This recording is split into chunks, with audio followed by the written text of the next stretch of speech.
Okay, Bismillah ar-Rahman ar-Rahim, Alhamdulillahi Rabbil Alameen, wa bihi nasta'een, wa salatu wa salamu ala ashrafil anbiya'i wal mursaleen, Sayyidina Muhammadin wa ala alihi wa sahbihi ajma'een, wa ba'd. Assalamu alaikum wa rahmatullahi wa barakatuh. Brothers and sisters, we'll do a quick intro for Sheikh Muhammad's khutbah, inshallah, which he will deliver shortly. His khutbah is all going to be about al-inaba, returning to Allah subhanahu wa ta'ala.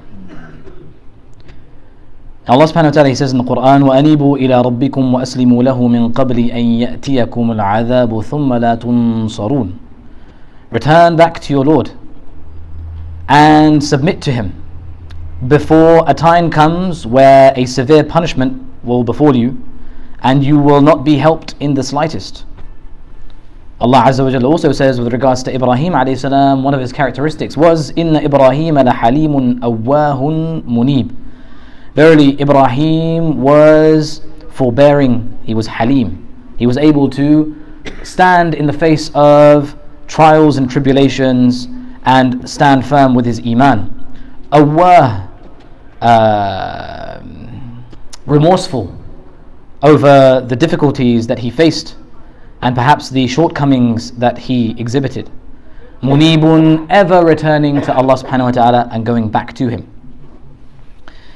Allah Azza wa Jal, He says that the people who truly are awake and can see the signs of Allah subhanahu wa ta'ala thrown in their faces, the people who are truly reminded of the signs of Allah subhanahu wa ta'ala that are out there for everybody to see, they are those who are the munibun, the ones who have inaba, the ones who return back to Allah subhanahu wa ta'ala often, the ones who consider Allah subhanahu wa ta'ala to be the source for everything in their lives. أَفَلَمْ يَنْظُرُوا إِلَى السَّمَاءِ فَوْقَهُمْ كَيْفَ بَنَيْنَاهَا وَزَيَّنَّاهَا مَا لَهَا مِنْ فُرُوجٍ وَالْأَرْضَ مَدَدْنَاهَا وَأَلْقَيْنَا فِيهَا رَوَاسِيَ وَأَنْبَتْنَا فِيهَا مِنْ كُلِّ زَوْجٍ بَهِيجٍ تَبْصِرَةً وَذِكْرَى لِكُلِّ عَبْدٍ مُنِيبٍ. Do they not see in the heavens above them how Allah subhanahu wa ta'ala has built them up, how you see the skies, how you see the clouds, even though they weigh tons, absolute tons, and this is like scientific proven, right? How the clouds, they weigh like, tons and tons, right? They're really, really heavy. Yet they are floating up there in the sky, in the atmosphere, ready to fall down on us. But when they fall down on us, how do they fall? They fall in the form of water droplets that give life to this earth that is previously dead. That is the hikmah of Allah subhanahu wa ta'ala. That is the mu'jizah, the miracle of Allah subhanahu wa ta'ala in His creation. مَا لَهَا مِنْ فُرُوجٍ. And there is nothing to break that apart. There are no pillars holding it up. There are no structures that we can see with the naked eye that is keeping all of these things at bay, falling on our heads and killing us all. No. It is all held up by Allah subhanahu wa ta'ala. وَالْأَرْضَ مَدَدْنَاهَا وَأَلْقَيْنَا فِيهَا رَوَاسِي. And this earth, we have made it flat, and we have placed within it rawasi. What's rawasi? Mountains.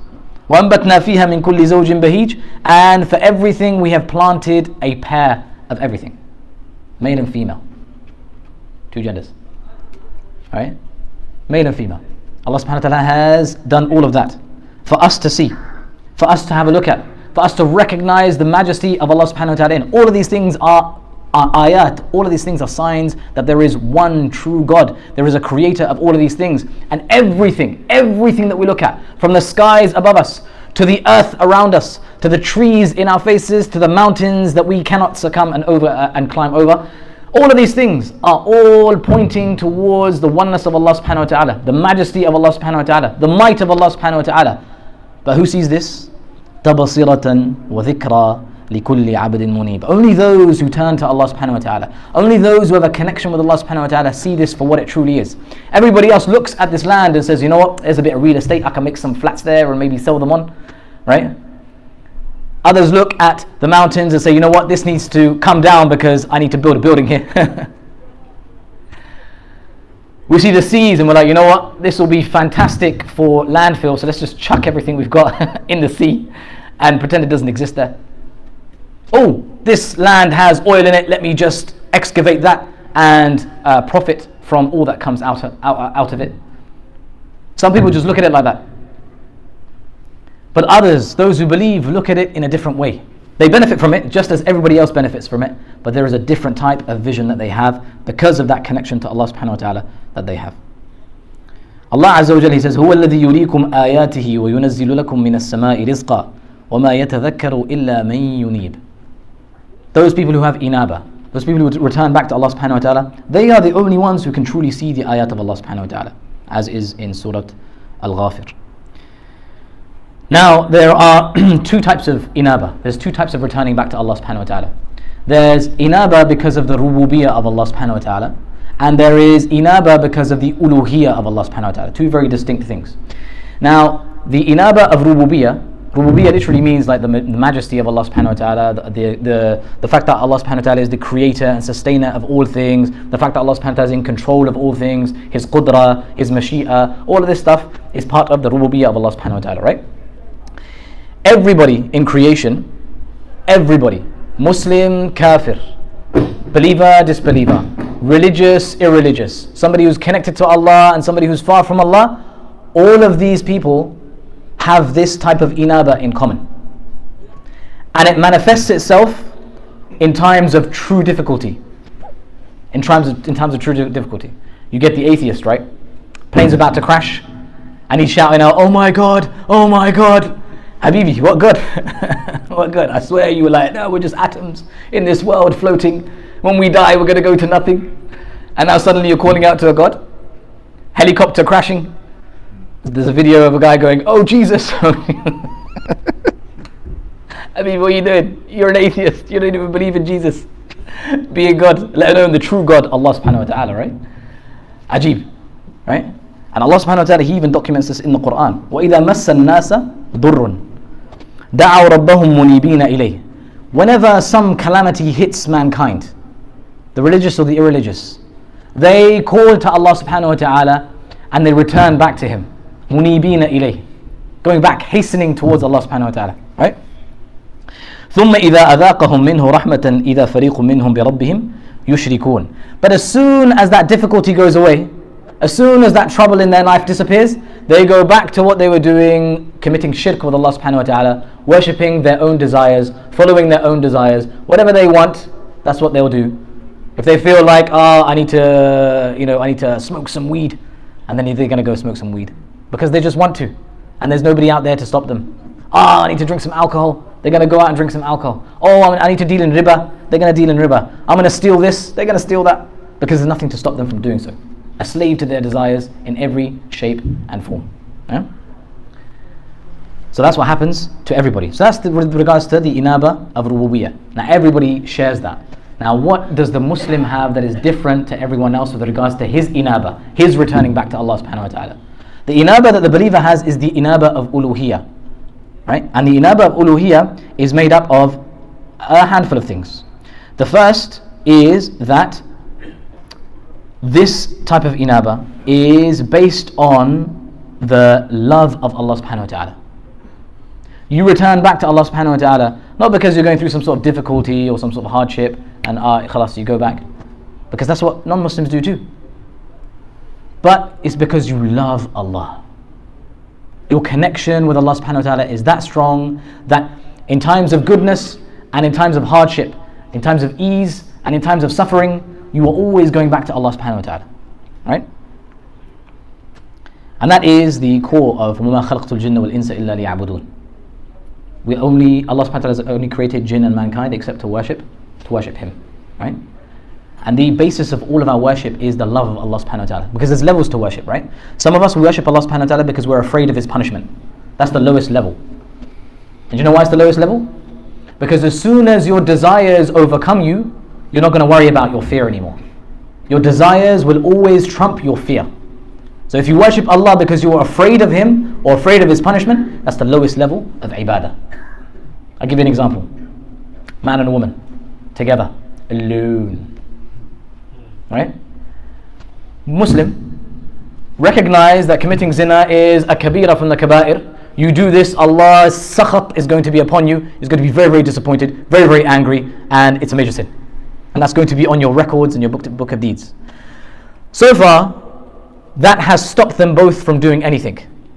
But put them alone together in a room how long do you think that fear is going to stop them from doing anything together? Not very long. Your desire will always trump your fear, my friend. So make sure that you go to the next level, which is you worship Allah subhanahu wa ta'ala because you love Allah. That's the next level. You love to worship. You love to hear the sound of the Quran. You love to stand in the presence of Allah subhanahu wa ta'ala in worship. You don't care about the dunya. You don't care about anything else. You don't care about anything else that's distracting you from Allah subhanahu wa ta'ala. And whenever you are distracted, because you have to be distracted, because you have to work, you have to look after your kids, you have to look after your family, you have to do all these different things. You have to take them to Dubai. Some of us anyway. Right? You have to do all of these things. So khalas, you do them, no problem. But every time you do those things, you are always longing to come back to Allah. I can't wait to go back to the masjid. I can't wait for Jummah to come. I can't wait for Ramadan to come when Taraweeh kicks off and we're standing up all night in prayer, listening to the Quran from beginning to end. I can't wait for that. If your heart longs for that, you're in a good place and you worship Allah subhanahu wa ta'ala for the love of Allah and not because you are afraid of His punishment. Alright? So you love Allah and you're looking for His reward. The highest level though, is you're worshipping Allah subhanahu wa ta'ala because you just want to be close to Him. You hate that things are happening in the world that will get you closer to Allah subhanahu wa ta'ala and you're not part of it. There is something going on in the world where people are troubled and you want to go and help them and you're not there to help them and you feel this like FOMO. You know what I mean? Like you're missing out. You wish to be there only so that you can get close to Allah subhanahu wa ta'ala. There is some da'wah going on somewhere in London and you missed out on giving that da'wah.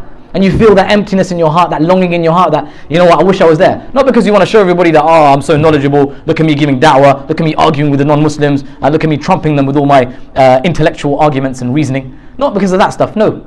Because you want to be in the service of Allah subhanahu wa ta'ala. You want to be close to Allah subhanahu wa ta'ala. You want to be wherever Allah subhanahu wa ta'ala's rahmah is. That's what you want. And that's the highest level. That's the highest level of your ibadah. Right? And that's the highest level of your inaba. So the first thing is that there is love involved. The second is that you turn to Allah subhanahu wa ta'ala in everything and that He is the source of all things. Very quickly, inaba actually means to become accustomed to something. To do something so often that it just becomes a routine. So inaba to Allah, going back to Allah, is so routine that it's part and parcel of your everyday, day-to-day actions. You are always going back to Allah subhanahu wa ta'ala. It doesn't necessarily have to be when you commit a sin or you make a mistake and you return back to Allah, because why would the prophets then or the messengers be described as munibin? Why would they be described with inaba? They don't make mistakes, they don't do sins, right? So if that's the case for them, then inaba doesn't necessarily mean that you make a mistake and you return back to Allah. That's tawbah. Inaba is even if you don't make a mistake, you're returning back to Allah anyway. Why? Because you love Him. You love to be close to Him. You love to feel His rahmah. You love to feel that closeness with Allah subhanahu wa ta'ala. These are high levels, guys. This is a high level, man. Subhanallah. Even I'm describing something that I barely ever experience. But anyway, it means to return back to Allah subhanahu wa ta'ala. So we do that in all of our affairs, inshaAllah ta'ala. The Prophet sallallahu alayhi wa sallam, he is reported to have made a dua. This is in Sahih Bukhari and Muslim as well. So we can memorize this and we'll finish with this inshaAllah. Lovely way to finish as well, with a dua that we can all memorize. The Prophet sallallahu alayhi wa sallam, he used to say, Allahumma laka aslamt, wa alayka tawakkalt, wa bika amant, wa ilayka anabt.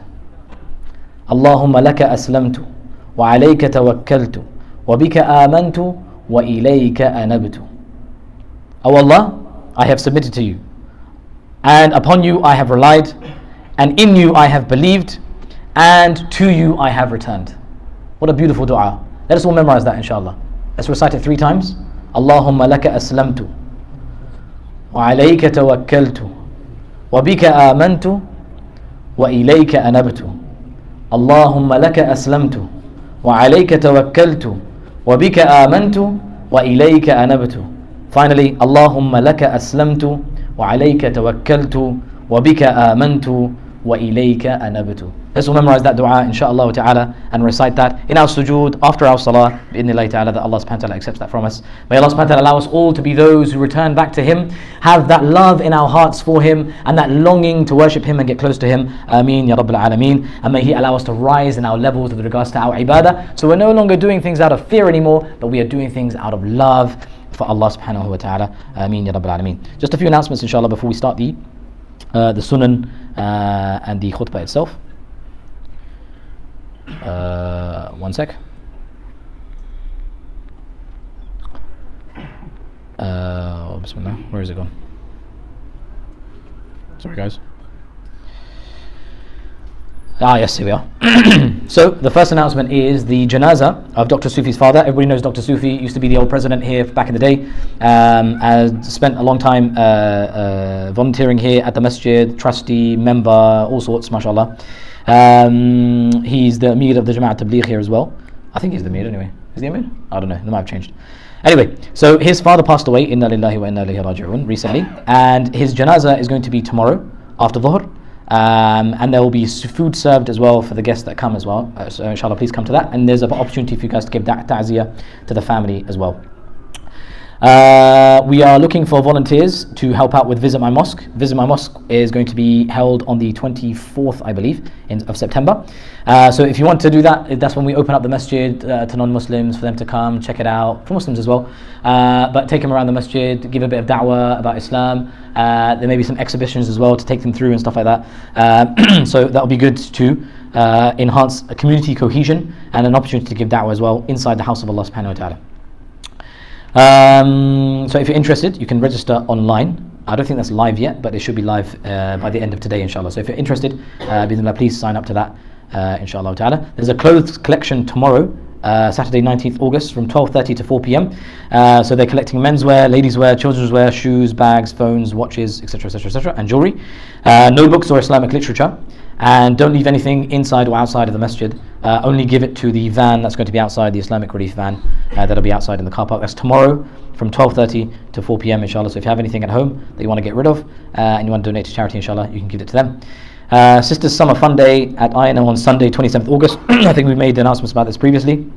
So there's going to be a fun day, lots of activities, bouncy castles, henna, food, drinks, barbecue, so much more. All proceeds on the day will go towards the extension project, inshallah, which is kicking off very soon. And you can buy tickets for this on Eventbrite. So check out our website for more details, inshallah ta'ala. There is a picnic in the park on Sunday the 20th for sisters at Hallwick Park.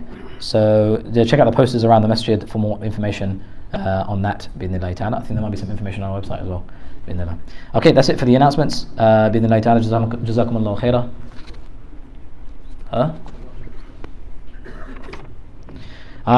Muhammad Iqbal has made a dua request for brother Nawaz, who is in hospital and asking for dua. So may Allah subhanahu wa ta'ala grant him shifa al-kamil al-ajil la yughadiru ba'dahu saqaman. Ameen ya Rabbil Alameen. So please make inshallah a special dua for him when you guys have time to.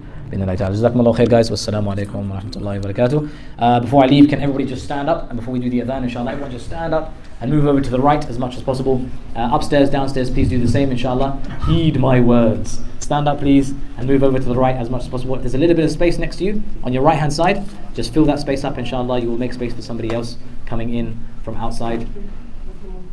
Barakallahu feek. Allah subhanahu wa ta'ala reward you all for your sacrifices and accept from us all. Ameen ya Rabbil Alameen. Wassalamu alaikum wa rahmatullahi wa barakatuh.